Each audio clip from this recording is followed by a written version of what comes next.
आज हम political science का 4th चैप्टर चुनावी राजनीति के बारे में पढ़ेंगे।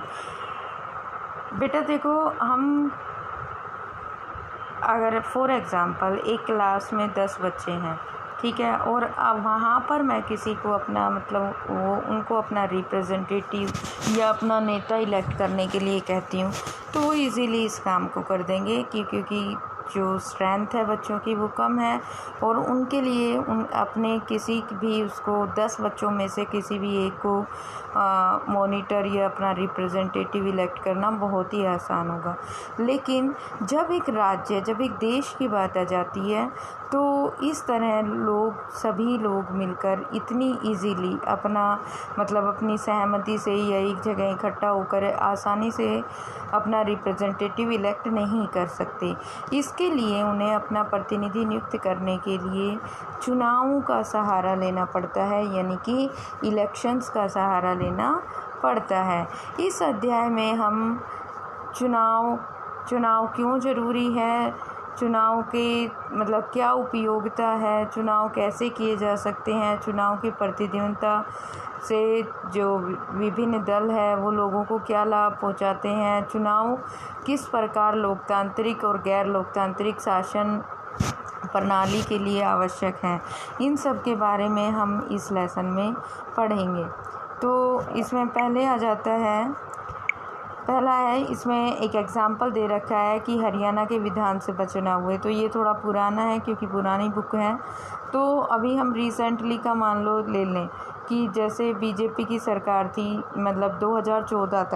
2014 तक हरियाणा में कांग्रेस की सरकार थी, श्री भूपेंद्र हुड्डा जी हमारे जो सीएम थे।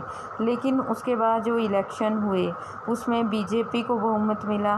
तो बीजेपी में जितने भी जो भी इलेक्ट हुए, जो भी एमएलए इलेक्ट होकर विधानसभा पहुँचे, उन्होंने श्री मनोहर लाल खट्टर को अपना सहमति से अपने दल का नेता चुना, और इस तरह उन्होंने अपने सीएम पद की वो मुख्यमंत्री हरियाणा के बन गए।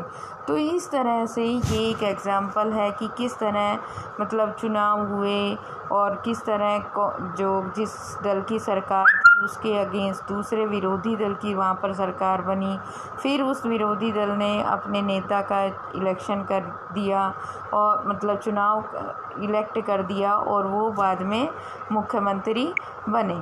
ठीक है, इसमें ये एग्ज़ाम्पल पुराना दे रखा है। तो अब बात आती है कि हमें चुनाव की ज़रूरत ही क्यों होती है। यानी कि मान लो हमने अपना प्रतिनिधि चुना, फिर उन प्रतिनिधियों ने मिलकर एक अपना कोई दल का नेता चुना, वो उसने मुख्यमंत्री पद, अन्य मंत्रियों ने पद की शपथ ली। तो हमें ऐसी परिस्थितियां ही उत्पन्न क्यों हैं, कि ऐसी क्या कारण है कि हमें चुनाव की ज़रूरत पड़ती है। हमें चुनाव की ज़रूरत इसलिए होती है क्योंकि थोड़ा सा एक मिनट, हमें चुनावों की ज़रूरत क्यों होती है। क्वेश्चन ये बनता है, हमें चुनाव की ज़रूरत होती क्यों है। बिना चुनाव वाले लोकतंत्र की कल्पना करें, अगर सारे लोग रोज़ साथ बैठें और फैसले मिलजुल कर लें तो तब तो बिना चुनाव के लोगों का शासन संभव है। लेकिन ऐसा हम नहीं सोच सकते कि दिल्ली में ही सभी लोग एक जगह इकट्ठा हों और सभी मिलजुल कर फैसले लें, ऐसा मुश्किल है। इसलिए हमें चुनाव की ज़रूरत पड़ती है ताकि सभी लोगों की उसमें जो उसके प्रतिनिधि हैं वो अपने लोगों को, एक समुदाय को रिप्रेजेंट करें और उनके बिहाफ पर वो डिसीज़न लें। क्वेश्चन आता है अब नेक्स्ट, क्या लोग चुनाव के बिना भी लोकतांत्रिक ढंग से प्रतिनिधियों का चुनाव किया जा सकता है। ऐसा हो सकता है भाई, किया तो जा सकता है, लेकिन स्ट्रेंथ कम होनी चाहिए। मान लो एक जगह पर, एक राज्य पर, एक ज़िले में कितनी कम जनसंख्या होगी कि सभी लोग उसमें आसानी से अपने प्रतिनिधियों का चुनाव कर सकें। जहां प्रतिनिधियों का चुनाव उम्र और अनुभव के आधार पर किया जाता है, ऐसी जगह की कल्पना करें कि जहां प्रतिनिधियों का चुनाव शिक्षा या ज्ञान के आधार पर होता है।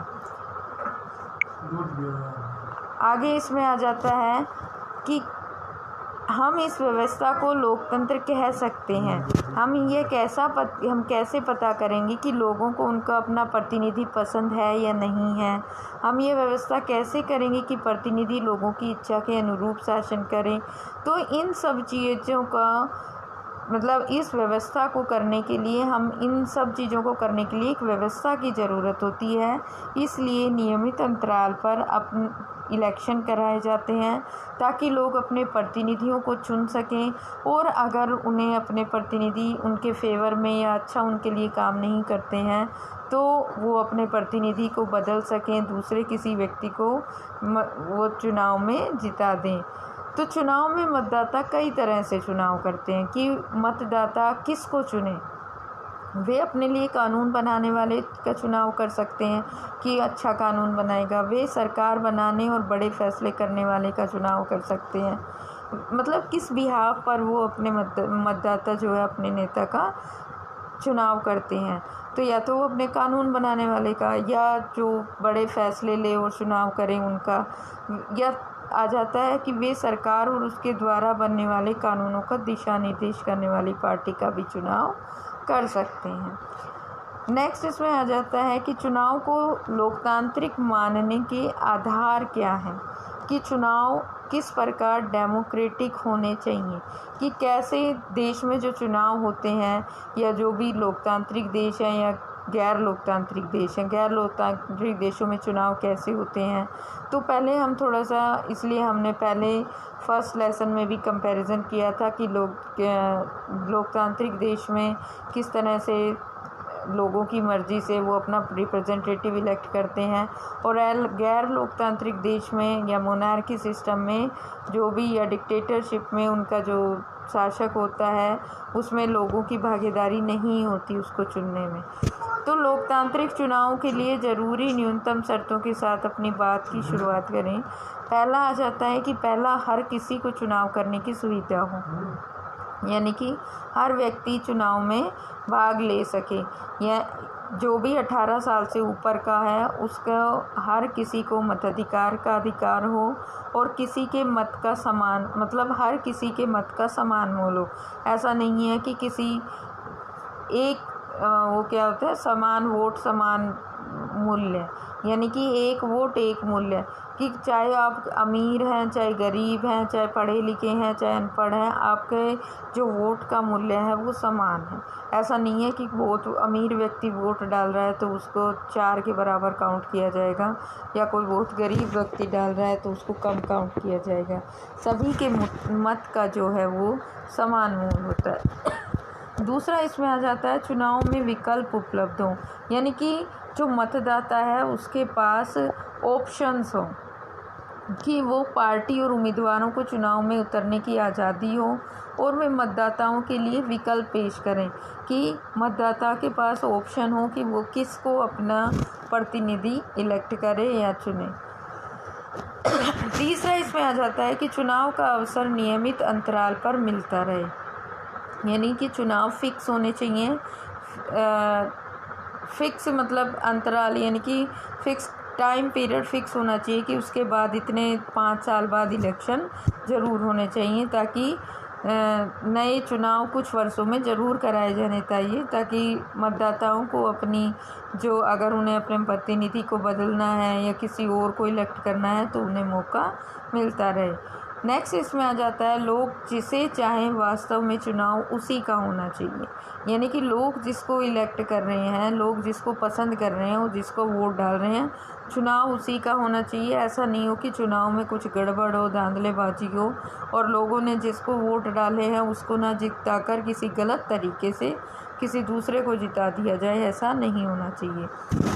नेक्स्ट आ जाता है कि चुनाव स्वतंत्र और निष्पक्ष ढंग से कराए जाने चाहिए, जिससे लोग सचमुच अपनी इच्छा से व्यक्ति का चुनाव कर सकें, यानी कि कोई किसी के ऊपर प्रेशर नहीं होना चाहिए, और वो एक सही ढंग से होने चाहिए कि गलत तरीके से ना हो कि किसी को मतलब आपराधिक तत्व है या गैर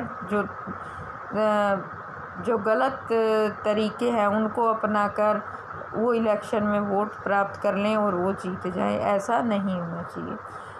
तो ये सारी शर्तें बहुत ही आसान हमें लगती हैं, लेकिन इन सब शर्तों को लागू कराने के लिए, इन चुनावों को टाइम पर कराने के लिए, इन सब को, इस व्यवस्था को लागू करने के लिए हमें एक जो हमारा भारत देश एक लोकतांत्रिक देश है और इसमें इन चुनावों को समय पर और सही ढंग से, निष्पक्ष ढंग से कराने के लिए चुनाव आयोग की स्थापना की गई है, जो इन चुनावों को सही ढंग से कंडक्ट कराता है। आगे इसमें आ जाता है, क्या राजनीतिक प्रतिद्वंद्विता अच्छी चीज़ है? राजनीतिक प्रतिद्वंद्विता यानी कि कंपटीशन, जो हमारी जो विभिन्न पार्टियां हैं, अलग अलग जो भी राजनीतिक दल होते हैं, क्या उनमें प्रतिद्वंद्विता होनी चाहिए या नहीं होनी चाहिए, ये हम बेटा नेक्स्ट वीडियो में पढ़ेंगे। आज के में इतना ही।